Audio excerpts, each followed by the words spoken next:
জেলা সভাপতি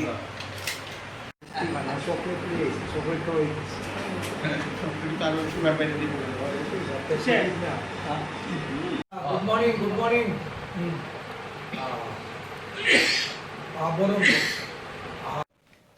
প্রথমেই আমার এই নিযুক্তির জন্য ত্রিপুরা প্রদেশ কংগ্রেস সভাপতি হিসাবে দায়িত্ব পালন করার যে সুযোগ আমাদের সর্বভারতীয় সভাপতি মল্লিকার্জুন খার্গেজি আমার উপর অর্পণ করেছেন, আমি ওনাকে অভিনন্দন জানাই।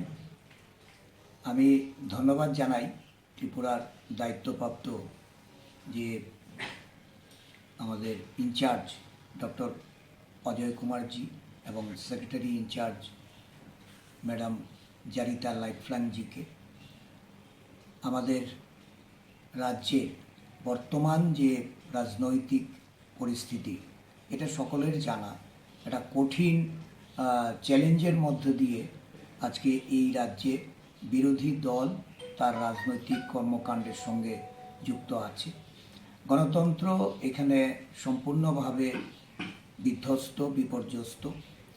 মানুষের আজকে কথা বলার অধিকার, মানুষের ব্যক্তি স্বাধীনতা সমস্ত কিছুই অবরুদ্ধ হয়ে আছে।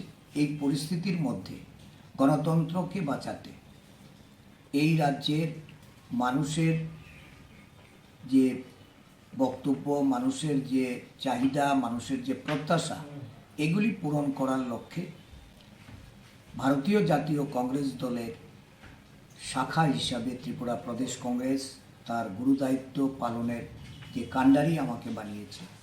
আমি রাজ্যের সমস্ত অংশে গণতন্ত্রপ্রিয় মানুষ, আমার দলের নেতা কর্মী, আমাদের যারা বরিষ্ঠ নেতৃত্ব, সবাই আশীর্বাদ সহযোগিতা নিয়ে আগামী দিন এগিয়ে যাব। গতকালকে যখন রাত্রিবেলায় প্রায় 10:45 এই ঘোষণা আমাকে প্রেস রিলিজের মাধ্যমে জানায়, আমি আমাদের বরিষ্ঠ নেতাদের তাদের আশীর্বাদ চেয়ে তাদেরকে সঙ্গে যোগাযোগ করি। আজকেও সকাল থেকে রাজ্যের বিভিন্ন প্রান্ত থেকে অনেকেই আমাকে অভিনন্দন জানাচ্ছেন, যোগাযোগ করছেন।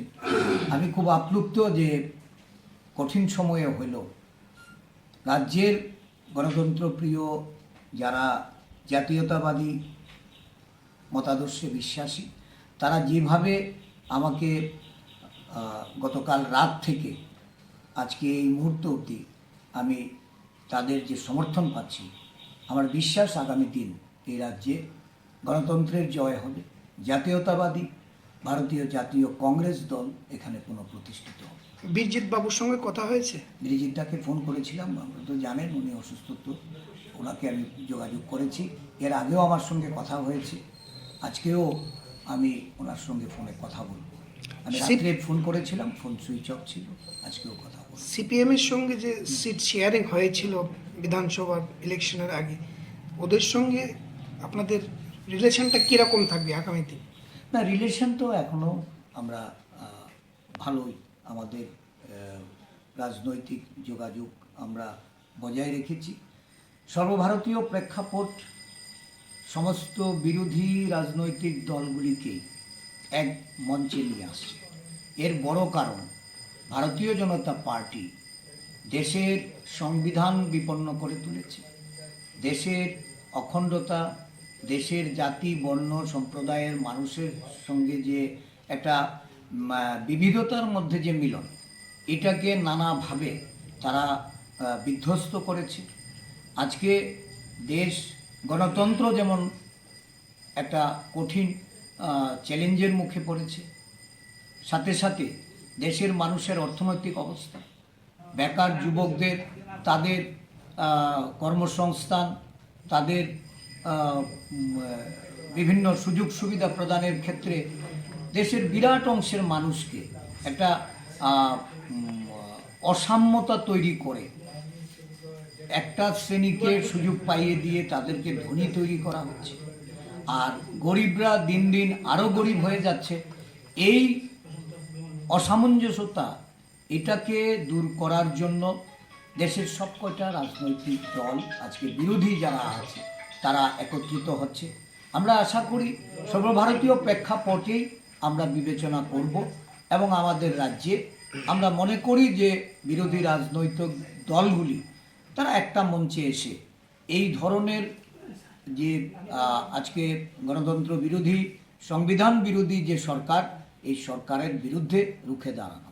তো আমি আহ্বান করব এই রাজ্যে গণতন্ত্র পুনরুদ্ধারে সবাই এক মঞ্চে থেকে লড়াইটা করতে। সামনে লোকসভা নির্বাচন, তার আগে আপনাকে এই দায়িত্ব, কিভাবে দলকে সাজানোর পরিকল্পনা রয়েছে? নিশ্চয়ই আপনারা জানেন যে কংগ্রেস দল তার সংগঠনকে ঢেলে সাজানোর জন্য যে দায়িত্ব আমাকে অর্পণ করেছে, একদম মানে সর্বনিম্ন স্তর থেকে রাজ্য সংগঠন অবধি আমরা যোগ্য মানুষকে সামনে নিয়ে আসব, নেতৃত্বের উপর আমরা দায়িত্ব অর্পণ করব এবং কর্মীরা যাতে তাদের সঠিক মতামত প্রকাশ করতে পারে, কর্মীরা যাতে তাদের মর্যাদা পায়, সঠিক মূল্যায়ন করে দল ঢেলে সাজানোর কাজে আমরা সহযোগিতা নিব। এতে আমাদের যারা যে কংগ্রেস যে ট্রেডিশন থেকে এসছে, আমাদের প্রাক্তন মুখ্যমন্ত্রী রয়েছেন,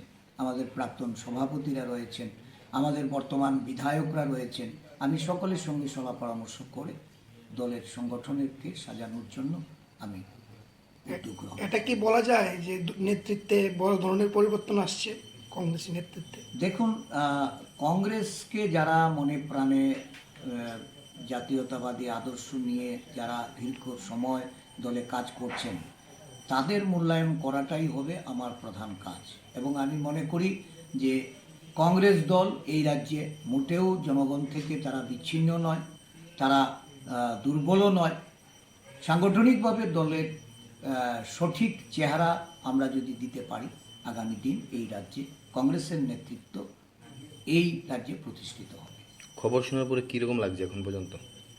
না, নিশ্চয়ই এটা অত্যন্ত আনন্দের, আমার কাছে তো বটেই। পাশাপাশি এটাও যে এত বড় একটা গুরু দায়িত্ব যারাই আমার উপর অর্পণ করেছেন, আমি বিশেষ করে আমাদের জাতীয় কংগ্রেস নেত্রী, একসময় যিনি এই দলের মুখ্য ভূমিকা পালন করেছেন, শ্রীমতী সোনিয়া গান্ধী, আমার দলের আইকন রাহুল গান্ধীজি, আমার দলের গুরুত্বপূর্ণ ভূমিকা যিনি পালন করছেন সাধারণ সম্পাদিকা হিসাবে শ্রীমতী প্রিয়াঙ্কা গান্ধী ভট্টা, আমি তাদের যে এই দায়িত্ব পালনের সুযোগ তারা আমাকে দিয়েছেন, আমি ধন্যবাদ জ্ঞাপন করছি। এবং এই রাজ্যের আপামর জনগণ যারা দীর্ঘ সময় রাজনীতিতে আমাকে সহযোগিতা করেছেন নানাভাবে, তাদের দ্বারা আমি উপকৃত হয়েছি, তাদের প্রতিও আমি কৃতজ্ঞতা জানাচ্ছি। আমি আগামী দিন এই রাজ্যের মানুষের আশীর্বাদ প্রার্থী।